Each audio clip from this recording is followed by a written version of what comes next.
அவங்க சரியா சீவானதுனால நான் மொட்டை அடிக்க வேண்டியதா இருக்கு. என்ன கொடுமை சார் இது. கால்குள்ள போகுது கூத்துதுண்ணா. சரி சரி சீக்கிரம் தேய்ச்சி குளிப்பாட்டி முடிச்சு விடுங்க, கிளம்புறோம்.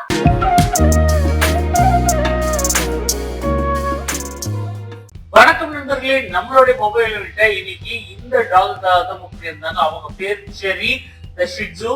ஸோ இவங்க பாத்தீங்கன்னா ரொம்ப ரொம்ப காம் டைப் தான். பட் வந்து நம்மள டயர்ட் ஆக்கி விட்டுருவாங்க. கொஞ்சம் இங்கிட்ட அங்கிட்ட ஓடிக்கிட்டே இருப்பாங்க, கடிக்கலாம் மாட்டாங்க. ஆனா பாத்தீங்கன்னா ரொம்ப எனர்ஜெட்டிக்கான டாக்னே சொல்லலாம். பெட்டரன் சரியா கோமிங்கே பண்ணல, அதனால ரொம்ப ஹெவியா கட்டி சேர்ந்துருச்சு. ஸோ நம்ம எல்லாத்தையும் ஜீரோ ட்ரிப் பண்ணி தான் ரிமூவ் பண்ண வேண்டியதா இருந்தது. நீங்க பார்த்தாலே தெரியுது பாருங்க, முதுகுல இருந்து ஆரம்பிச்சோம்னா ஃபுல் அண்ட் ஃபுல் கட்டி. அண்ட் பாத்தீங்கன்னா கழுத்து போர்ஷன்லயே ரொம்ப ரொம்ப கட்டியா இருந்தது. ரொம்ப நேரம் கொடுத்துக்கிட்டே இருந்தாரு. திடீர்னு போர் அடிச்சிடும், உடனே அதுக்கப்புறம் அவர் சேட்டை ஆரம்பிச்சிருவாரு. இதே வேலையா தான் பண்ணிட்டு இருந்தாரு. நம்ம கொஞ்சம் கஷ்டப்பட்டு தான் அவரை வந்து கண்ட்ரோல் பண்ணிக்கிட்டே இருக்க வேண்டியதா இருந்தது. அண்ட் பாத்தீங்கன்னா பேச வந்து நம்ம நீட் பண்ணிடலான்னு மாதிரி இருந்தது. பேச வந்து கொஞ்சம் குறைச்சு விட்டு சிசரிங் மட்டும் தான் பண்ண போறோம், வேற எதுவும் பெருசா இல்ல. ஏன்னா கொஞ்சம் ஃபேஸ் ஓகே தான், நாட் ஸ்பேஸ்ல அதிகமா இல்ல.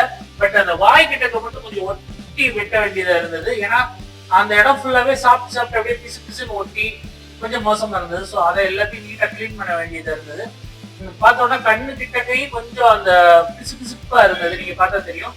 அண்ட் பாத்தீங்கன்னா அதுக்கப்புறம் அண்டர் ஆர்ம்ஸ், அண்டர் லெக்ஸ், அந்த செஸ்ட் போர்ஷன், இந்த போர்ஷன் எல்லாத்தையும் கட்டியா இருந்தது. எல்லாத்தையும் டோட்டலா ரிமூவ் பண்ணிட்டோம். நீங்க பார்த்தா தெரியும், அவர் வந்து ஜாலியா இருந்தாரு. நமக்கு டயர்ட் ஆகி போச்சு. அதே மாதிரி இந்த உட்கார்றது பாத்தீங்கன்னா தெரியும், வாழை பிடிச்சுக்கிட்டே இருக்கணும், எல்லாம் விட்டோன்னா உட்கார்ந்துருவேன் அப்படிங்கிற மாதிரி ஆகி போச்சு. கால் கடியில எல்லாம் பண்ணவே மாட்டேனாரு. அவருக்கு ஒரு டயர்ட் ஆக்கி உட்கார வச்ச பிறகுதான் பண்ணது. அதே மாதிரி தண்ணியே சுத்தமா பிடிக்கலங்க. தண்ணி தலையில பட்டுச்சுன்னு வச்சுக்கோங்க, இங்கிட்ட அங்கிட்ட ஓட ஆரம்பிச்சாரு. ஒரு 10 செகண்ட் அவர் உருப்படியா நிப்பாட்ட முடியும், அதுக்கப்புறம் முடியல. பட் ஷாம்பு போடும்போது ஒண்ணும் தெரியல, ஷாம்புக்கெல்லாம் பேசாம நின்றுட்டு இருந்தாரு. தேய்ச்சி கொடுக்கும்போது எந்த பிரச்சனையும் இல்லை. திரும்ப ரீவாட்ச் பண்ணும்போது மறுபடியும் அதே சண்டை, வா வா வா இங்கிட்ட அங்கிட்ட ஓட விட்டாரு. நல்லா தேய்ச்சி குளிப்பாட்டியாச்சு. நீ பார்த்தா தெரியும், உடம்புல ஃபர்ரே கிடையாது, டோட்டலா ரிமூவ் பண்ணிட்டோம். பின்னாடி லயன் டெயில் வச்சிருக்கோம், அந்த டெயில மட்டும் கொஞ்சம் ஃபர் விட்டுட்டு அழகா ரெடி பண்ணிட்டோம். நல்லா துவட்டி தான் குளிப்பாட்டிட்டு அதுக்கப்புறம் நல்லா ப்ளோ ட்ரையர் எல்லாமே போட்டு அவரை ரெடி பண்ணணும். ஸோ அவர் அழகா ரெடி பண்றதுக்கே வந்து நம்ம டயர்ட் ஆயிட்டோம்னா பாத்துக்கோங்களேன்.